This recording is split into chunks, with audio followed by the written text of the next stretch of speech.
Hi there, my name is Philo Beck and the Rabbi from Another Planet. Please like, share and subscribe and ring that little bell so you're notified when new videos drop. And I am an elated and excited Rabbi from Another Planet today because 3 things came across my social media feeds over the last day or so, which makes me hope against hope that Hollywood, the entertainment industry, is getting the message. It's getting Doomcock's message. Now, I should say it to the side. I love Doomcock. If you haven't seen his channel, it's brilliant. Doomcock is he's insanely entertaining. I think completely bonkers. I think he's been completely genuine, and he's totally bonkers. But he's just a really interesting guy. I love his channel, and yeah, listen, he deals a lot in rumors, and a lot of the stuff he says is wrong. But who cares? He's so freaking entertaining. And you know what? He may be crazy. He may well be crazy. But that doesn't mean he's wrong. I think he's right. I think he's right more than he's wrong. I think also his final season that he came up with for Game of Thrones, he should so do that as a graphic novel. And look, Doomcock, you ever see this video? If anybody can get this video to Doomcock, if you ever want help putting it together, it could be incredible. Like, you would have to rename it. You know what you should call it? Seasons of 8. Spell it ATE. And make it the epic conclusion of a fantasy series, and start with the end. And you change stuff. So maybe make the North like a desert instead of a snow cover, whatever. But you make it pretty clear. An allegory to Game of Thrones. But that's a complete aside. But Doomcock, I'd love to see you make some money out of that. And I would love to read that graphic novel. It'll be a graphic novel series. If you want any help putting it together, I can help you produce that. And I would be excited and honored to do it. But anyway, I love Doomcock. I think he's crazy, but I love Doomcock. So he has a fantastic expression. Without respect, we reject. And we have been rejecting. And I think Hollywood is scared, and I think they're getting the message. So 3 things happen to ram this home. The first thing is, The Witcher show is coming out in about 2 weeks. Henry Cavill was doing a press junket, and this utter douchebag. This guy is such a douchebag. Asked him this question about toxic fandom, and you can see. Look, let me see if I can. Fine, let me put him on screen. Okay, look what a douchebag this guy is. He's just a massive douchebag. Can't stand. So let me read his video bio from 8 years ago.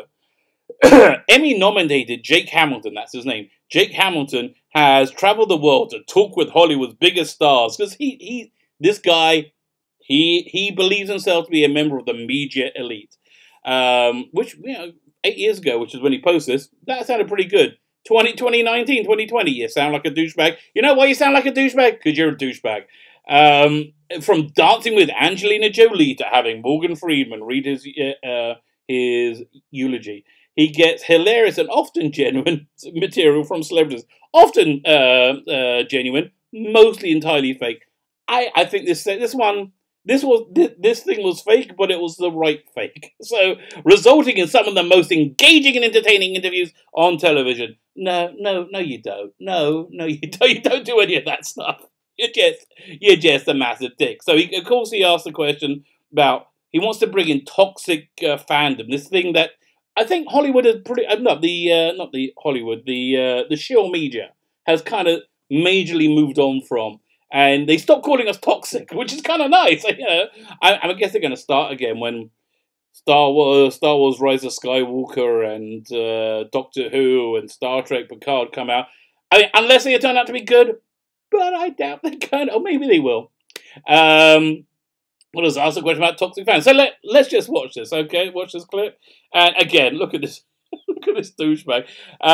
Your boy Zach, Comics Matter with your boy Zach, another fantastic channel, recommend it highly.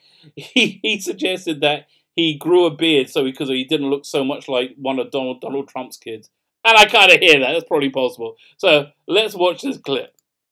I'm curious if that's comparable to this sort of world, this culture of toxic fandom, where if you make a movie, especially if you make a superhero movie, you have great intentions, but there are always going to be a small yet vocal group of people there can kind of just be toxic. So before we get the answer, do you see his little bug eyes excited? He's so excited with himself because he got to get to be in a room for 5 minutes with with Superman with Henry Cavill. Oh, they talked about the Snyder Cut a little bit. By the way, my prediction, I think everybody's prediction, when HBO Max drops, that's where you'll be able to watch the Snyder Cut. And I think I would subscribe just to see. Even though, it's a whole nother story. I wouldn't say they're incredibly great movies, but I did enjoy. I didn't enjoy. I found them distinctive and interesting. Just way too long.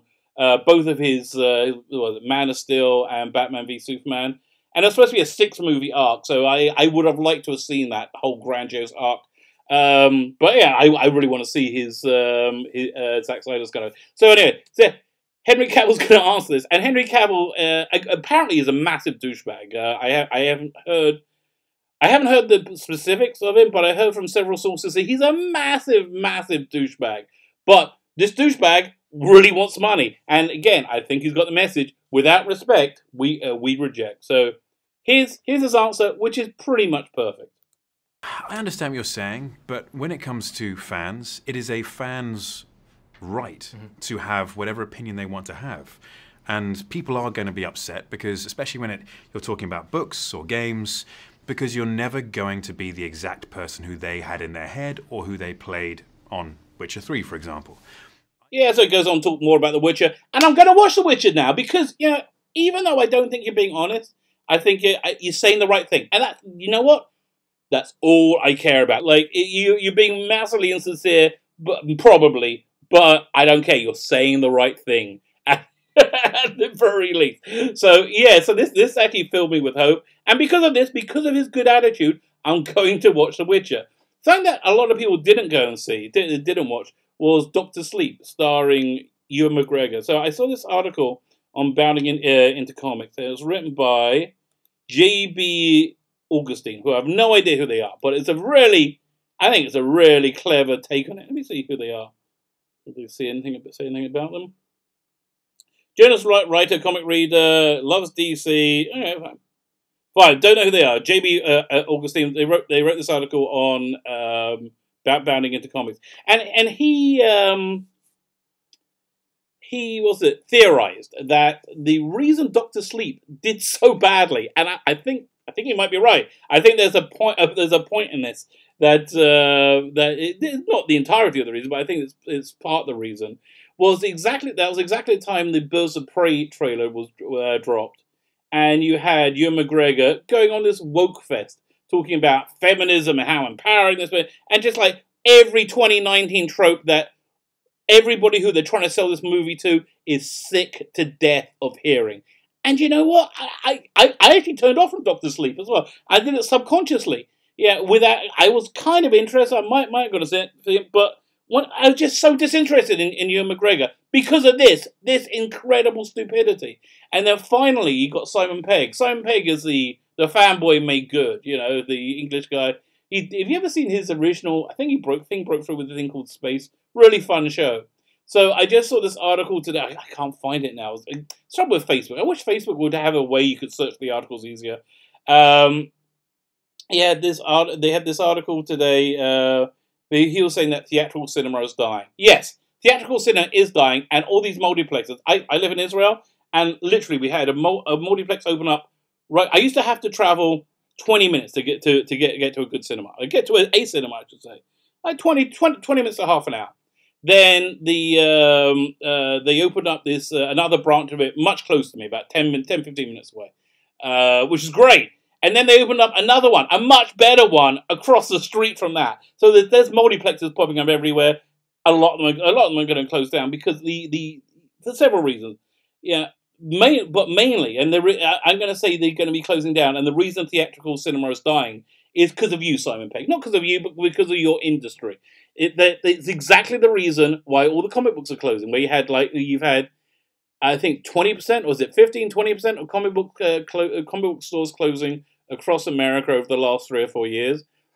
It might actually be higher than that. So many comic book stores are closed that it's no longer the direct market is no longer viable for more than 2 or 3 years max. As soon as somebody in Time Warner notices how badly DC's doing, they're going to close it down. Just like they closed down Mad Men. You say, oh, they can't close down DC. No, they closed. Remember the Mad magazine? Mad magazine that's been in publication for like 70 plus years. Yeah, they closed that because people don't want to read it. People don't want to read it because they don't want to be lectured, and that's exactly why.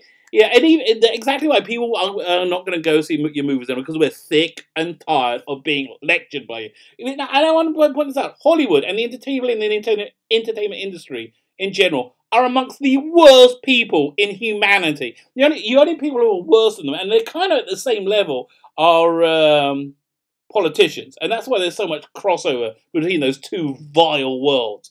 So yeah, theatrical cinema is dying. It's dying because even if you're not lecturing us in the movies, you're lecturing us from your award ceremonies, you're lecturing us on your Twitter, you're lecturing us all the time. And shut up! Nobody cares what you got to say. Shut up and entertain us. And you know why we're not going to see it? Because you've been too obnoxious. Henry Cavill, I'm going to watch his show. I'm going to watch his show on Netflix because at least he had the good grace and the intelligence to not insult me to my frickin' face. My name is Sri Lebekin, the rabbi from another planet. Please like, share, and subscribe. Ring the little bell so you're notified when new videos drop. Let me know what you think. Let me put your comments in the comment section. And have a great day. Thank you for listening.